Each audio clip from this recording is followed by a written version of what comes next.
Ça, c'est une statue grecque. Une statue grecque, ça a 3 qualités. C'est beau, c'est grand et c'est blanc. Ah, tout ce marbre blanc, synonyme de pureté, d'idéal et de grandeur, copié dans le monde entier. Sauf que c'est faux. Les statues grecques n'ont jamais été blanches. À l'origine, elles étaient polychromes. Peintes de la tête aux pieds, elles ressemblaient à ça. Ça fait bizarre, hein? Ce n'est même pas un secret, on le sait depuis longtemps. Les écrits de Platon et de Pline l'Ancien l'attestent. Ouais, on peignait les statues étaient peintes, bien évidemment. Et on a prouvé la polychromie dès le XVIIIe siècle en trouvant des traces de couleurs sur le Parthénon. Mais alors, pourquoi ne vous a-t-on rien dit? Pourquoi le mythe perdure? Et pourquoi on ne repeint pas les statues comme avant?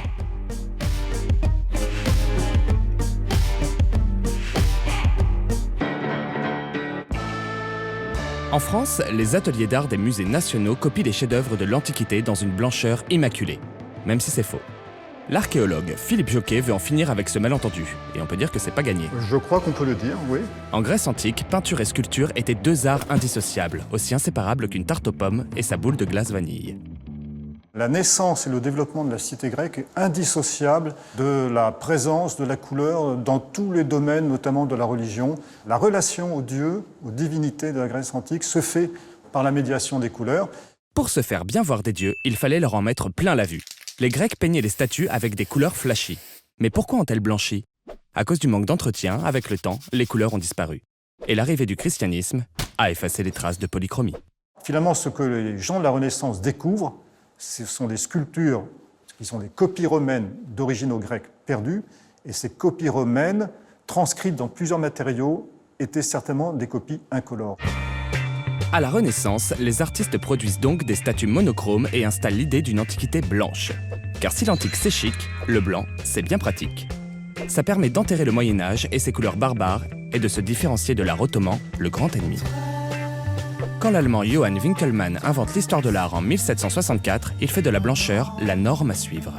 Un corps sera d'autant plus beau qu'il sera plus blanc. Je crois que là, on a la définition réellement de cet idéal blanc, de cette esthétique de la Grèce blanche.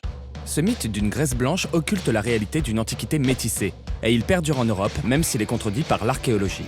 Au XVIIIe et au XIXe siècle, les fouilles en Grèce révèlent un art très coloré, comme les chorés, des statuettes avec les yeux bridés et de sublimes cheveux roux. Infamie! Les couleurs sont niées avec beaucoup de mauvaise foi et de chromophobie.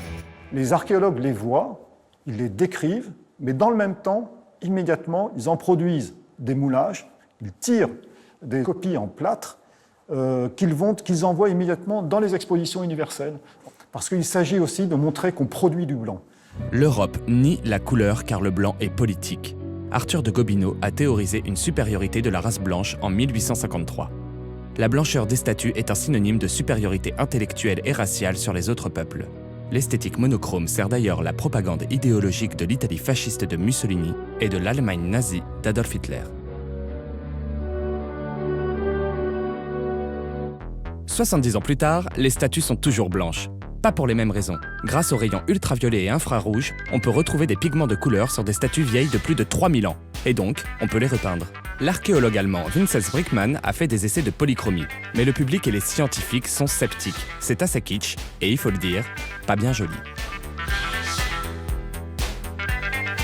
Je pense que le public a raison de ne pas vouloir voir ces statues telles qu'elles sont colorées. Il est impossible que les Grecs aient aussi mal peint en ayant aussi magnifiquement sculpté. Il nous faut aujourd'hui trouver des artistes, certainement, qui ont ce génie de la peinture. La palette, on la connaît, mais les gestes, les liants et les patines, ça reste encore un domaine de la recherche tout à fait passionnant d'ailleurs, mais qui reste ouvert. Il y a beaucoup de travail encore. Il y en a du boulot. Pour le moment, c'est le statu quo. On laisse les statues en blanc à défaut de savoir les peindre. Et pas facile d'admettre que tout un pan de l'histoire de l'art repose sur un mythe. Il n'y a vraiment que Jean-Luc Godard pour préférer la sculpture grecque en polychromie. I like gods. I like them very much.